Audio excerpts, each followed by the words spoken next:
let's talk about what I'm going to call other derivatives.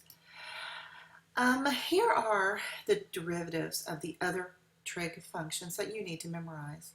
The derivative of tangent is secant squared, and the derivative of cotangent is minus cosecant squared. Do you see the similarity there? Tangent's positive, derivative of cotangent is negative. The derivative of tangent is secant squared, and the derivative of cotangent is minus cosecant squared. The derivative of secant is secant tangent, while the derivative of cosecant is minus cosecant tangent. Now, these are actually fairly interesting to do.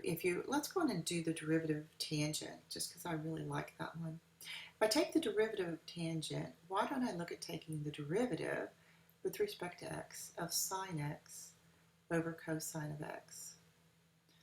All right, so my upper function is sine of x. This is f. G is cosine of x. So f prime is cosine of x, and g prime is minus sine of x. So we're going to use the quotient rule here. So this derivative is equal to cosine squared minus sine x times minus sine x all over the bottom 1 squared, cosine squared x. Oh my, what's cosine squared? Forgot my argument there, don't you do that? Plus sine squared. All right, this is 1 over cosine squared, or secant squared. Slick. So let's look at taking some derivatives. Y prime of this is 1 minus, now the derivative of tangent is secant squared x. While here I'm going to have to use the product rule. So I have y prime, where's my pen? Y prime is, okay, it's the first times the derivative of the second, so it's x, times the derivative of secant. The derivative of secant is secant tangent plus the second times the derivative of the first. So this is just x secant x tangent x plus secant x. Now, if I were to do the derivative of both forms of this one I'm using the quotient rule, and this one I'll be using two different trig rules. Look what happens. Here, f is 1 minus cosine x. G is sine of x. F prime is sine of x. It's positive because it's negative cosine. And g prime is derivative of sine is cosine.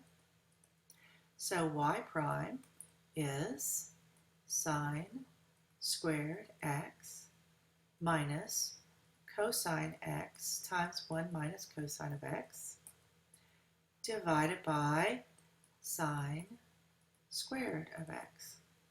Let's see if I can straighten this out at all.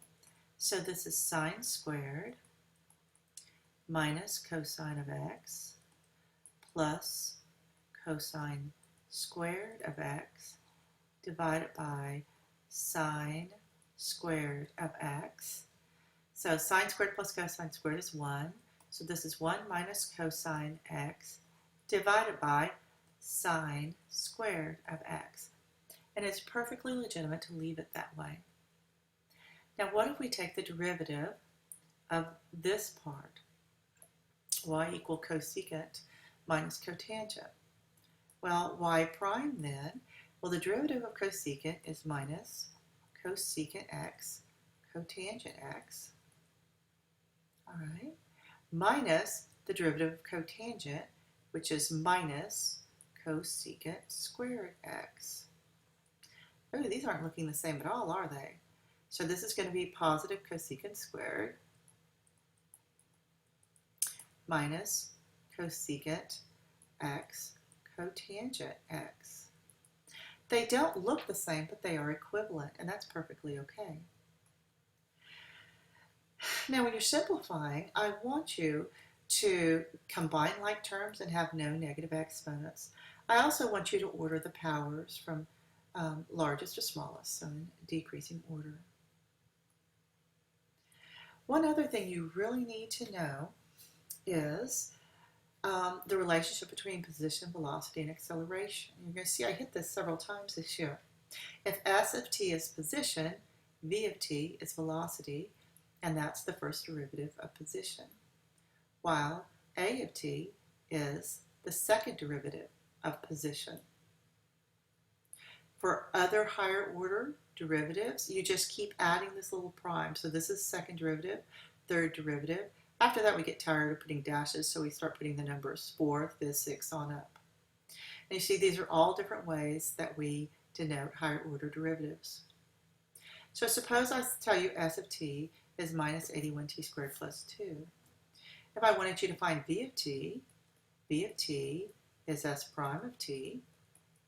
So this is minus 1.62t. Then if I wanted you to find the acceleration, that is v prime of t, but it's also s double prime of t. So you see these are all equivalent statements.